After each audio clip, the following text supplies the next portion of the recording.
শ্ৰদ্ধাৰ দৰ্শক মণ্ডলী আৰু ডক্টৰ নৰেন কলিতা ছাৰৰ একান্ত অনুৰাগীসকল, ভিউফাইণ্ডাৰ টকছত আজি আমি আপোনালোকৰ ওচৰলৈ আহিছোঁ ডক্টৰ নৰেন কলিতা ছাৰক লৈ। যোৱা ৰাতি আমি ছ'চিয়েল মিডিয়াত এটা ছাৰৰ বঁটা সম্পৰ্কে এটা আমি পোষ্ট শ্বেয়াৰ কৰিছিলোঁ বা দিছিলোঁ। তেতিয়া ছাৰৰ যিখিনি অনুৰাগী বা আমাৰ নগাঁওবাসী ৰাইজ, অসমৰ বিভিন্ন ৰাইজে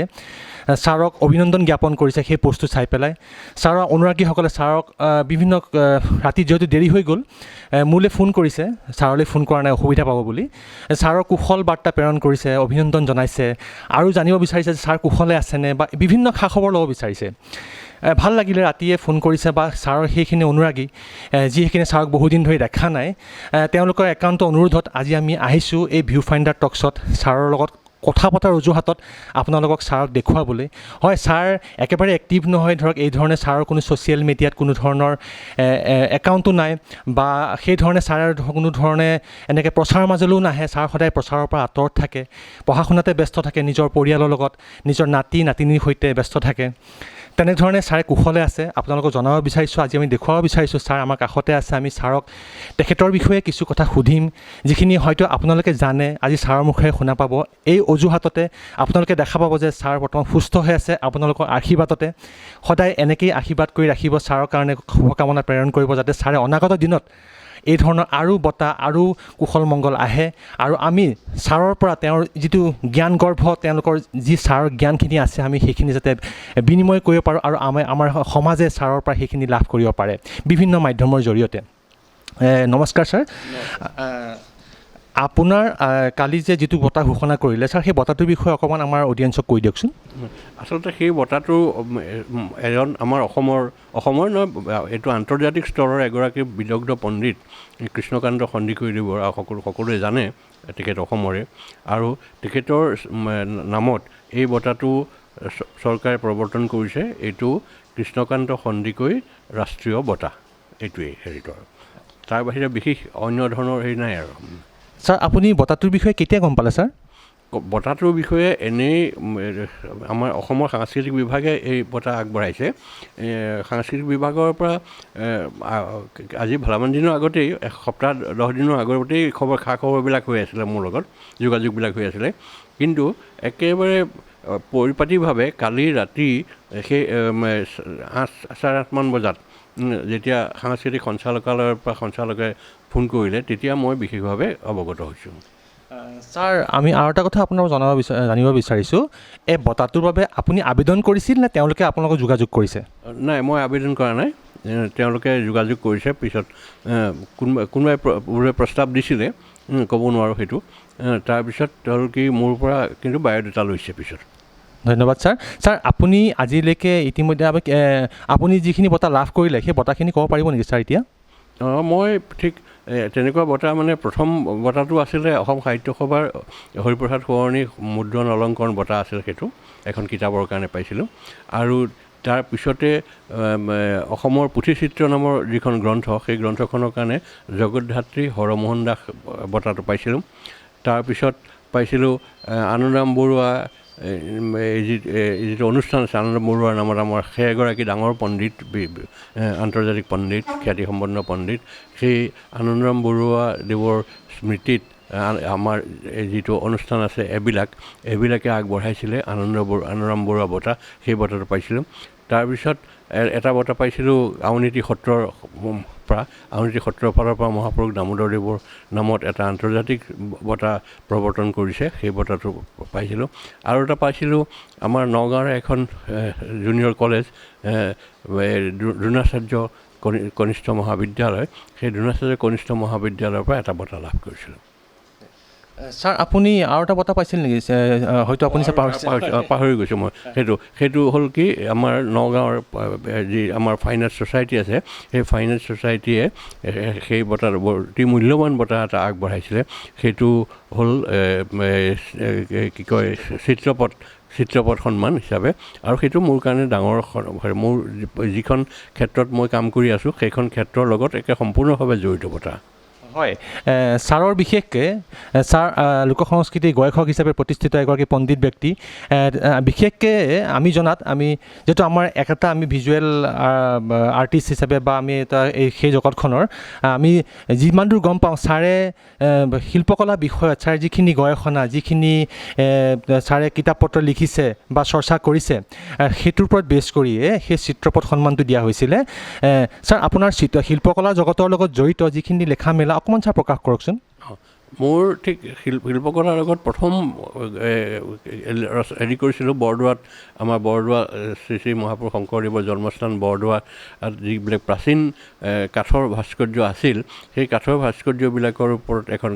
গ্ৰন্থ ৰচনা কৰিছিলোঁ বৰদোৱাৰ শিল্পবস্তু বুলি সেইখন মোৰ প্ৰথম শিল্পবস্তু গ্ৰন্থ তাৰ পিছৰখন আহিছে কপিলীপাৰ যমুনা উপত্যকা কপিলী যমুনা উপত্যকা এই উপত্যকাত যিবিলাক পুৰণি দ্বাদশ শতিকাৰ ভিতৰৰ যিবিলাক শিলৰ ভাস্কৰ্য আছে সেই শিলৰ ভাস্কৰ্যবিলাকৰ বিষয়ে এখন গ্ৰন্থ কপিলীপাৰ কছাৰীপাৰ গ্ৰন্থ প্ৰণয়ন কৰিছিলোঁ তাৰপিছত মোৰ প্ৰকাশ হৈছিলে অসমৰ পুথিচিত্ৰ নামৰ আমাৰ যিবিলাক পুৰণি সচিত্ৰ পুথি আছে সেই সচিত্ৰ পুথিবিলাকৰ কিছু সংখ্যক যেতিয়া সেইখিনি সময়ত মই সেই গ্ৰন্থখন ৰচনা কৰোঁতে যি পৰিমাণৰ গ্ৰন্থ মই পাইছিলোঁ সচিত্ৰ পুথি পাইছিলোঁ সেই পুথিবিলাকৰ বিষয় লৈ পেলাই মই আলোচনা কৰিছিলোঁ তাৰ বিশেষকৈ নন্দনতাত্ত্বিক মূল্য বিচাৰ কৰিবৰ কাৰণে যত্ন কৰিছিলোঁ তাৰপিছত এখন গ্ৰন্থ শিল্পকলাৰে সেইখন হ'ল আমাৰ নামটো হ'ল alphabetical index of illustrated manuscripts of Assam বুলি শ্ৰীমন্ত শংকৰদেৱ কলাক্ষেত্ৰৰ পৰা এইখন প্ৰকাশ হৈছিলে আৰু প্ৰকাশ কৰিছিলে দিল্লীৰ Indira Gandhi institute art and culture তাৰ পৰা প্ৰকাশ কৰিছিলে সেইখন গ্ৰন্থত আমি যিখিনি মই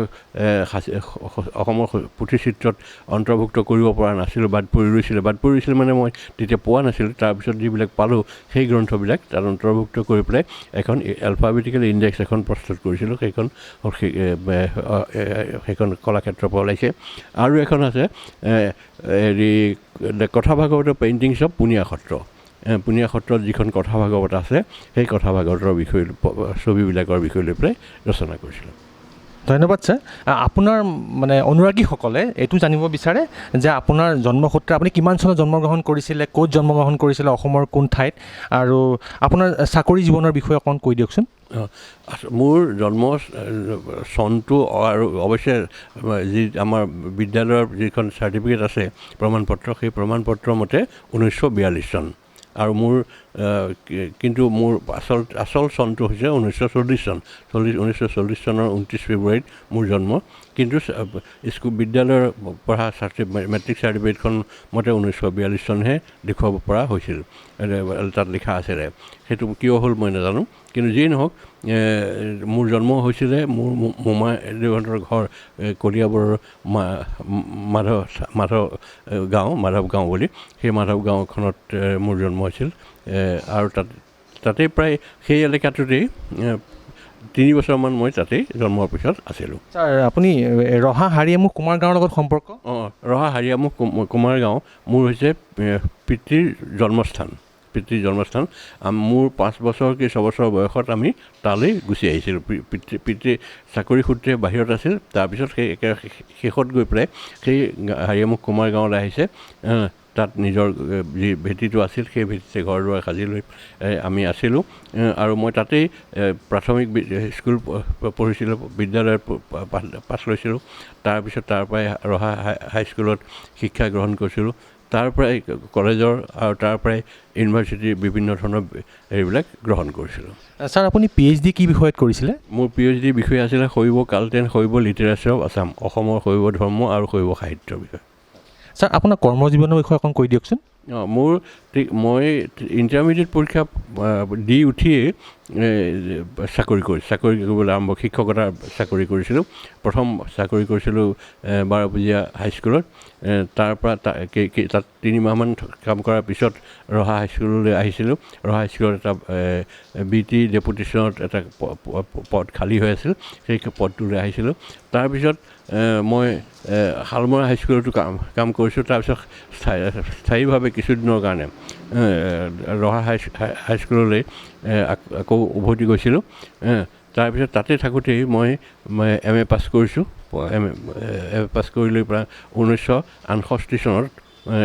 ADP কলেজত জইন কৰিছিলোঁ ছাৰ আপুনি কোন চনত ছাৰ মানে অৱসৰ গ্ৰহণ কৰিলে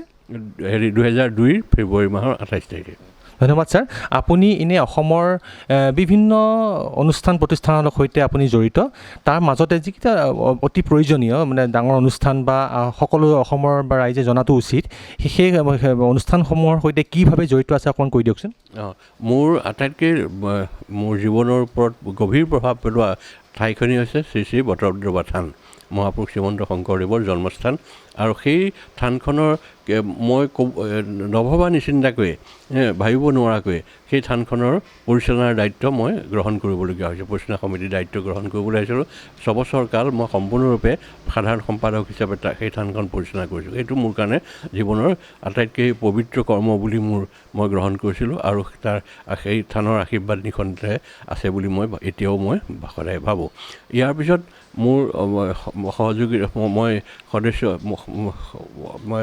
আমাৰ শ্ৰীমন্ত শংকৰদেৱ কলাক্ষেত্ৰ যিখন হৈছে সেই শ্ৰীমন্ত শংকৰদেৱ কলাক্ষেত্ৰৰ আৰম্ভণিৰ পৰাই মই তাৰ সাধাৰণ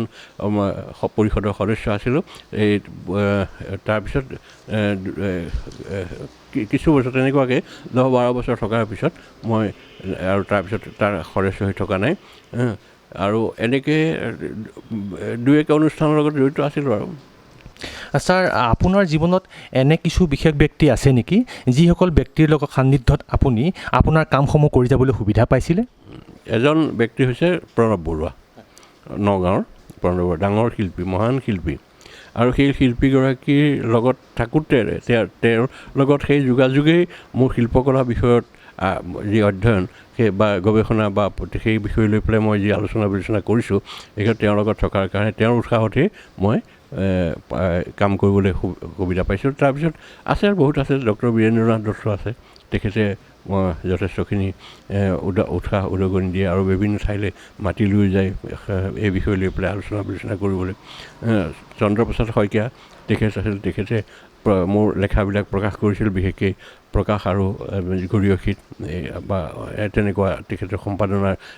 যি আলোচনী সেই আলোচনীত এনেকুৱাকৈ আছে আৰু ছাৰ বহুতে ছাৰ আপোনাৰ অনুৰাগী বহুতে জানিব বিচাৰে যে ছাৰ আপুনি যে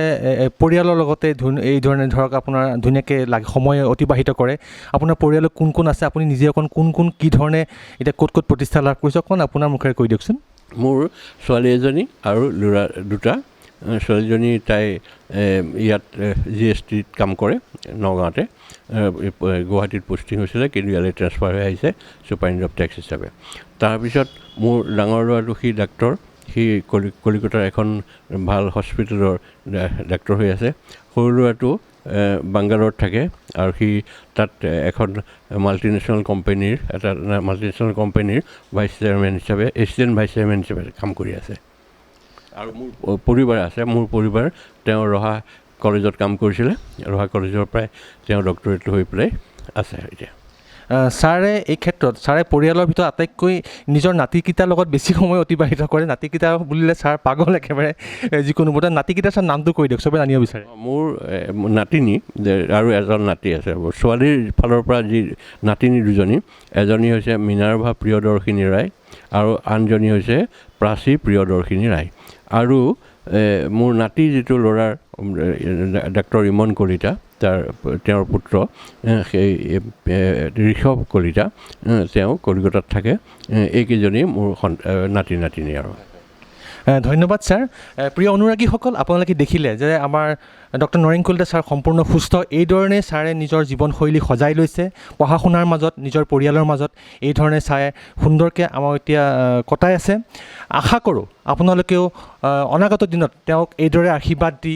তেওঁ লেখা মেলা কৰিবলৈ উৎসাহ প্ৰদান কৰি আহিব আমি ছাৰৰ বিষয়ে কিবা জানিব লগা থাকিলে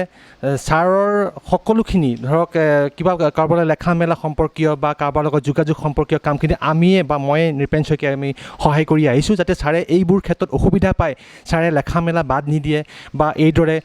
এইবোৰৰ পৰা আঁতৰত নাথাকে সভা সমিতিৰ পৰা যাতে আঁতৰত নাথাকে প্ৰয়োজন সাপেক্ষে মই বা পৰিয়ালৰ তেখেতৰ জোঁৱায়েক বা সন্তানে সকলোৱে সহায় কৰি পেলাই ছাৰক এই ধৰণে উৎসাহ যোগাই আহিছে